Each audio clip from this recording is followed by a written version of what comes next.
Fala pessoas, e aí, tudo certo? Aqui quem tá falando é o professor Andrei, professor de Biologia aqui do EducaPE. E é um prazer estar com vocês agora, na reta final, né? Chegou a hora da reta final do Enem, viu? Tá faltando só poucas semaninhas para o Enem, principalmente para a minha prova. Então a gente vai fazer assim, aqui no EducaPE, hoje a gente vai inaugurar essa reta final Enem e SSA3, beleza? Nessas próximas semanas a gente vai focar no Enem, tá? Porque é a maior obrigação de todos, é o Enem. Depois que passar o Enem, a gente faz a nossa revisão SSA3 para fechar o ano. Para a gente fechar o ano do EducaPE com chave de ouro e com a sua aprovação lá em janeiro. Beleza? Porque assim, vocês estão juntos com a gente nesses 3 anos. Vocês estão junto com a gente desde 2020. Então a gente vai fechar a aprovação de vocês agora. Por isso que eu preciso muito da participação de vocês nessas aulas finais agora. Tá? É como se fosse a formatura de vocês agora no EducaPE. Beleza? Vocês estão terminando o ensino médio aqui no EducaPE. Beleza? Então a gente vai fechar tudo bonitinho para vocês entrarem, se Deus quiser, na universidade em janeiro lá com o resultado do SISU. Beleza? E assim, a gente vai começar a resolver questões, como eu já disse a vocês, nessas primeiras semanas só pro Enem. Depois que passar o Enem, a gente começa a resolver questões do SSA3, ou melhor, para o SSA3. Beleza? Pra gente fechar esse ciclo da UPE também com vocês. E outra coisa, se vocês observarem qualquer resolução aqui, e quiserem lembrar do assunto, quiserem aprofundar um pouquinho mais o assunto, vocês, depois dessa aula, vocês vão lá no YouTube, vai no canal do EducaPE e vai na aba Vídeos. Aí quando você for na aba Vídeos, você vai ter lá todos os videozinhos, todos, tá? A gente vai ter todos os vídeos que já rolaram aqui esse ano, beleza? E nesses vídeos vocês vão lá, procura lá os vídeos de biologia, vê o assunto da questão, assiste o assunto, aí depois você vai e volta para a questão e vê novamente a resolução, tá? E assim, se vocês quiserem também tirar dúvida comigo, é só ir lá no Instagram, @AndreiBio, manda um direct que a gente fala lá, ou diretamente no meu canal no YouTube, Biologia com Tubarão, tá? Também que a gente tá com essa revisão pesada também lá de biologia, tanto pro Enem como pro seriado 3, beleza? Tranquilo? Aí depois disso aqui, vamos para a questão. Bota a primeira aí pra gente não perder tempo. Bota aí, Jonathan, por favor. Aí a gente faz assim, vê. Olha a primeira questão. Na primeira questão a gente tem assim, uma informação genética, um fragmento de DNA, pode ser inserido numa outra molécula de DNA diferente, como em vetores de clonagem molecular, que são os responsáveis por transportar o fragmento de DNA para dentro de uma célula hospedeira. Por essa biotecnologia, tá? Podemos, por exemplo, produzir insulina humana em bactérias. Nesse caso, o fragmento do DNA, gene da insulina, será transcrito e posteriormente traduzido na sequência de aminoácidos da insulina humana dentro da bactéria. Aí veja, de onde podem ser retirados esses fragmentos de DNA. Pessoas, é o seguinte, olha, ele está falando diretamente no posicionamento do material genético da nossa célula. Agora, como isso é uma questão de Enem, você pode ver que ele mistura vários assuntos. No mesmo assunto, vocês têm a parte de engenharia genética, que é uma coisa de transferência de gene, que a gente vai falar, que eu vou falar um pouquinho para vocês, que é a coisa da transgenia. E depois ele só quer saber, porque assim, a questão toda parece que é biotecnologia, parece que é transgenia. Aí no final ele pergunta aonde é que a gente vai tirar o DNA. Olha, para a gente fazer isso, a gente vai fazer assim. Olha aí, olha para o quadro, vê. A primeira coisa que vocês podem lembrar aí é exatamente a técnica de transgenia. Vocês podem lembrar a técnica de transgenia, que é uma técnica da biotecnologia. E quando vocês pegam essa coisa da transgenia, o que foi que aconteceu? Olhe, se você olhar para a palavra, você pega esse prefixo aqui, trans. Isso aqui, vem de transferência. Isso aqui vem de transferência. E quando você pega esse sufixo genia, ó, esse sufixo aqui, genia, você lembra logo de genes. Então, quando você diz que uma estrutura é transgênica, um ser vivo é transgênico, ou ele passou por uma técnica de transgenia, é porque certeza que aí teve transferência de genes. Certeza que aí teve transferência de genes. E assim, qual foi a história que a questão contou? Ele disse que você pegou um gene da insulina e colocou dentro da bactéria para a bactéria começar a produzir isso. O que é que acontece? De onde é que a gente tirou esse gene? Olhe, quando se fala de insulina, preste atenção, vocês vão ter que lembrar que a insulina, se liga, tá? Isso aqui é um hormônio. Ó, isso aqui é um hormônio. E sabe onde esse hormônio é produzido? Lembrem que isso aqui, ó, ele é produzido, se liga, tá? Ele é produzido nas células, vê agora, beta do pâncreas. Então isso aqui, ó, é produzido nas células betas do pâncreas. Então isso é um hormônio do pâncreas. E para quem não lembra qual é o papel da insulina, lembrem que a insulina, ó, ela diminui. Ó, ela diminui o açúcar. Ela diminui o açúcar do sangue.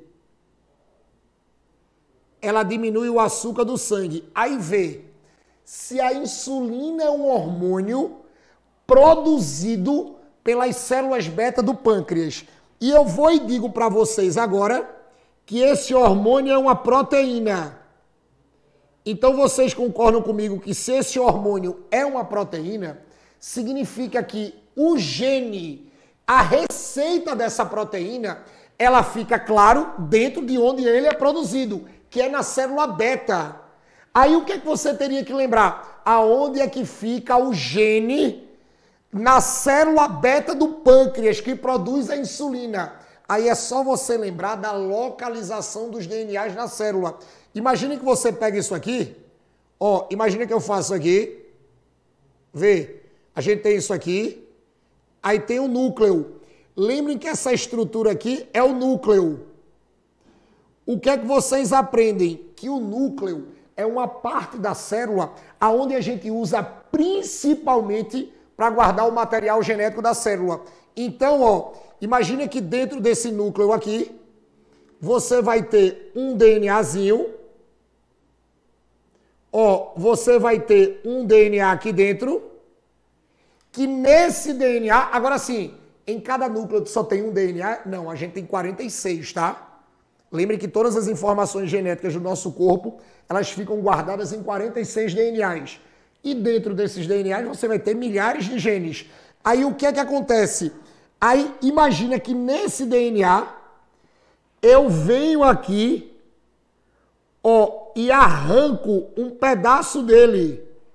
Aí esse pedacinho daqui é exatamente, ó, o que se falou na questão. Esse pedacinho tá aqui, é o gene da insulina. É o gene da insulina. E lembre que esse gene aqui, o gene da insulina é a receita. É a receita da insulina.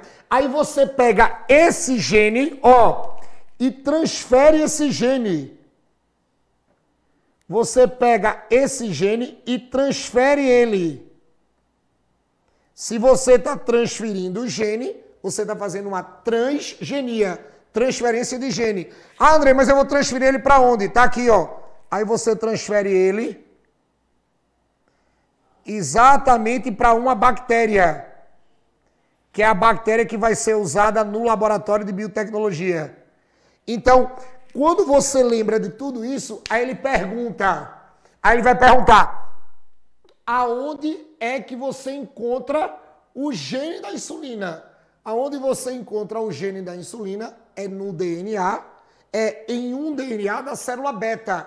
E aonde é que fica o DNA da célula beta? Aonde é que a gente encontra, na verdade, os DNAs da célula? Olhe, falou de localização de material genético, falou exatamente de núcleo. Então, o gabarito dessa primeira questão só poderia ser gabarito letra O. Deixa eu passar aí, gabarito letra A, núcleo. É aquela coisa que eu disse a vocês. Ele falou muita coisa sobre biotecnologia e no final a questão do Enem perguntou aonde é que você encontra os DNAs. Só para ver se vocês tinham exatamente o posicionamento, se vocês lembravam qual é a localização dos materiais genéticos dentro da célula. Então, gabarito da questão, gabarito letra A. E assim, tá? É uma coisa que eu sempre falo muito. Cuidado que as questões de Enem de biologia são questões técnicas. São questões com assunto. E olhe, uma das coisas mais chatas que a gente tem no Enem é que geralmente no texto da questão, ele começa falando de um assunto e pergunta de outro. Veja, ele começa falando de uma coisa e acaba perguntando outra. Aí vocês têm que estar muito antenados para conectar os assuntos. E um detalhe, tá? Sempre ele vai pegar um determinado assunto e colocar numa situação problema. É por isso que a prova do Enem se torna cansativa, porque você tem que ler a questão, você tem que ler o texto, mesmo que seja um texto pequeno, na questão de biologia, para ver qual é a situação problema, para depois identificar qual é o assunto de biologia que tu vai usar para resolver aquilo ali. Por isso que as questões do Enem, elas não são difíceis, tá? Porque geralmente os assuntos são até bem elementares, mas elas são chatas porque tem muita interpretação. É uma prova que cansa muito, tá? Vocês têm que ficar antenados nisso. Beleza? Então a primeira questão é questão letra A. Tranquilo? Jonathan, abre aí de novo aí pra gente ver a segunda. Vamos pra segunda, tá? Ó, segunda questão tá dizendo assim, vê. Um estudo demonstrou que o bisfenol A, composto usado na fabricação de materiais plásticos, associado a uma longa lista de doenças, impediu a ação das desioidases, enzimas que atuam na transformação, aí vê agora, tá? Do hormônio T4 em T3. T4 em T3. Aí veja, esses hormônios são produzidos nas glândulas. Olhe, veja que ele falou um texto altamente específico, porque assim, essas desioidases são enzimas que realmente pegam o hormônio T4 e produzem um T3 para que o T3 trabalhe no metabolismo do corpo. Então ele fala do hormônio T3 e do hormônio T4. Aí depois ele pergunta assim, aonde você produz? Ou melhor, de onde vêm esses hormônios? Aí você tem que lembrar do sistema endócrino. A gente vai ter que lembrar do sistema endócrino. Agora, claro, esses hormônios vocês vão ver que eles são fáceis de você identificar, tá? É tanto que se você pegar, por exemplo, quando a gente trabalha com o T4, só para a gente lembrar aqui, ó, pegou o hormônio T4, vocês vão ter que lembrar que esse hormônio, ele é chamado de tiroxina. Ele é chamado de tiroxina, tá? E o hormônio T3, ele é o hormônio que a gente chama de triiodo, ó, triiodo tironina. Ele é o triiodo tironina. E eu sempre digo, ó, pegou o hormônio T3 e o hormônio T4, primeira letrinha T. T vai ser sempre, ó, T vai ser sempre a letrinha da glândula que produz eles, para não esquecer, que é a glândula tireoide. Então, o T3 e o T4 são os hormônios da tireoide. Agora lembrem, tá? Esse T3 e esse T4, eles são os hormônios da tireoide e lembrem que eles juntos, eles auxiliam, ou melhor, eles controlam o metabolismo. Eles controlam o metabolismo do corpo. O metabolismo do corpo vem do T3 e do T4, tá? Não pode esquecer disso, vem do T3 e do T4. E um detalhe, A tireoide só produz T3 e T4? Não, aí já aumentando a revisão, como ele já falou do T3 e do T4, lembrem que a tireoide também vai produzir um hormônio chamado de calcitonina.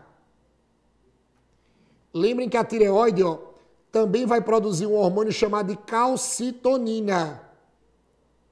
E quando a gente trabalha com a calcitonina, como o nome já está dizendo, calci, aí tu lembra logo, ó, de cálcio. Aí você vai dizer que a calcitonina, ó, ela diminui o cálcio. Diminui o cálcio do sangue.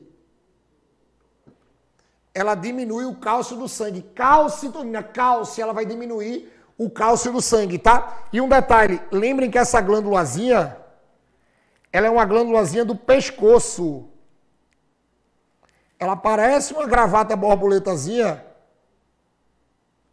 que a gente tem no pescoço.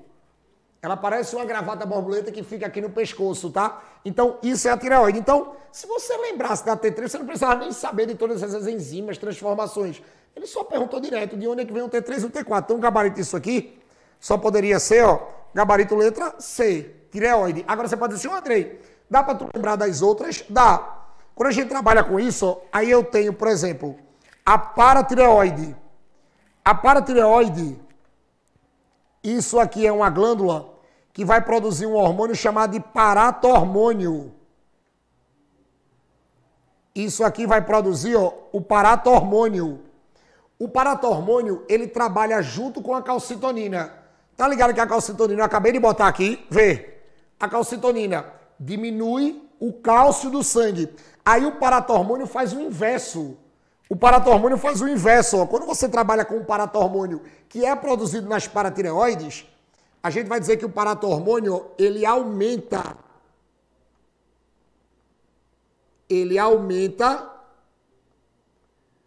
o cálcio do sangue.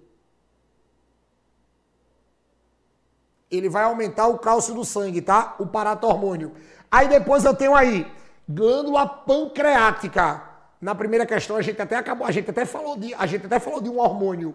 Lembrem que os dois principais hormônios da glândula pancreática, também conhecida simplesmente como pâncreas, é aqui que você vai ter a insulina, ó, e aqui que você vai ter o glucagon. É aqui que você vai ter a insulina e você vai ter o glucagon. Aí qual é a ideia?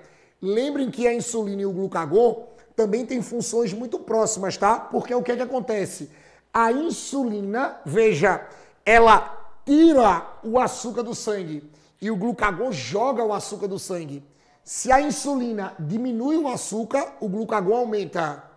Se a insulina diminui o açúcar do sangue, o glucagon aumenta. Tá? Cuidado com isso. São dois hormôniozinhos que trabalham com açúcar. Então, ó, a insulina diminui o açúcar. Ó, e o glucagon aumenta o açúcar. Aumenta o açúcar. Então, assim, um diminui e outro aumenta. Ah, depois eu tenho a hipófise. A hipófise é que é massa, tá? Agora sim, a hipófise é a glândula em que a gente vai encontrar mais hormônios. Aí veja o que é que acontece. Quando a gente trabalha com a hipófise, a primeira coisa que eu preciso que vocês lembrem é que a hipófise é uma glândulazinha que está na cabeça. É uma glândulazinha do encéfalo, ela fica na base do cérebro, embaixo do cérebro. E é uma glândulazinha muito pequenininha que vai ter duas regiõezinhas assim. Uma região maior, vê, e tem uma região menor. Quando você divide isso aqui em duas partes, ó, quando você divide isso aqui em duas partes, a gente vai fazer assim. A parte da frente da hipófise, eu preciso que a gente trabalhe que aqui a gente vai ter adeno-hipófise. A gente vai ter adeno-hipófise. A parte da frente da hipófise é a adenohipófise. E a parte de trás da hipófise é o que a gente chama de neuro.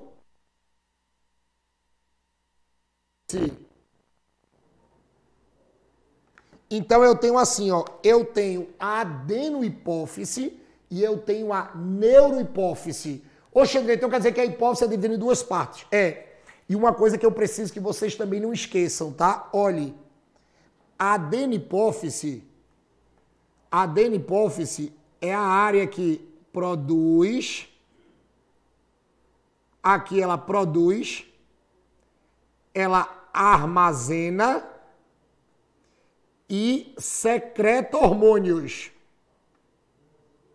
Aqui produz, armazena e secreta hormônios. Por exemplo, a adenihipófise faz tudo. Só para vocês terem uma ideia, ela produz o somatotrófico, que é o hormônio de crescimento, o tireotrófico, que é o que estimula a tireoide, o adrenocorticotrófico, que estimula as adrenais, a prolactina, o luteinizante e o folículo estimulante. Todos esses hormônios são produzidos, armazenados e secretados na adeno. Diferente da neuro. Sabe por quê? Porque a neurohipófise é a única glândula do sistema endócrino que ela não produz hormônio. A neurohipófise, ó, ela só armazena e secreta.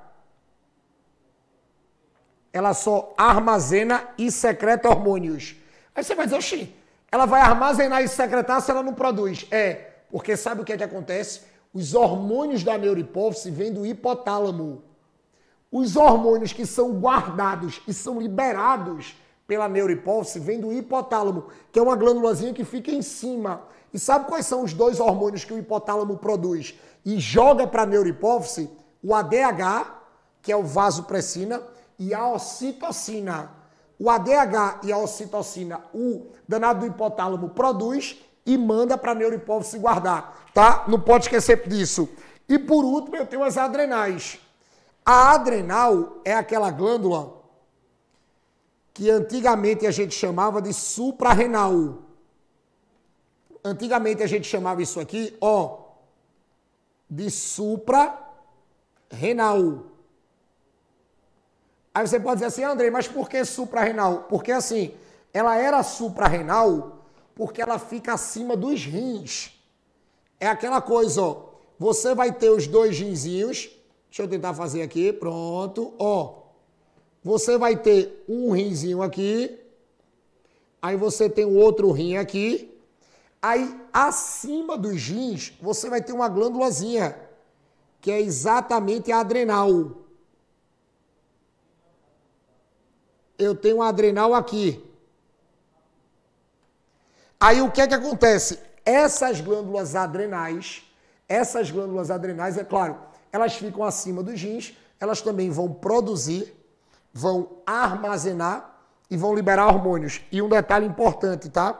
Cuidado que se você ampliar essa glândula adrenal, quando você pega e amplia a adrenal, que é onde muita gente esquece, cuidado que a adrenal vai ter duas regiões, tá? Vê, a glândula adrenal ela é assim. Se você tiver a região mais externa, a região mais externa da adrenal é o córtex da glândula adrenal. É o córtex da glândula adrenal. E a região mais interna da glândula adrenal é a medula adrenal. Então toma cuidado com isso, tá? O córtex é a parte externa, ó, e a medula é a parte interna. Lembrando que quando se trabalha com a medula adrenal, é aqui que a gente vai ter a produção dos glicocorticoides, minerais corticoides, adrenalina e noradrenalina. Beleza? Tranquilo? Então, o gabarito da questão, vocês já sabiam, era gabarito letra C, mas deu pra gente revisar um monte de glândulas do sistema endócrino. Cuidado com hormônios, tá? E com isso, a gente fecha a primeira sexta de revisão pro Enem, tá? Avisa para todo mundo que toda sexta-feira, nesse horário, a gente vai ter um encontro marcado nessas semaninhas para revisar o Enem e pós-Enem, pós-dia 20, a gente começa a revisar o seriado 3. Beleza? Tranquilo? Então, ó, beijo para todo mundo, bom final de semana, se cuidem. Valeu!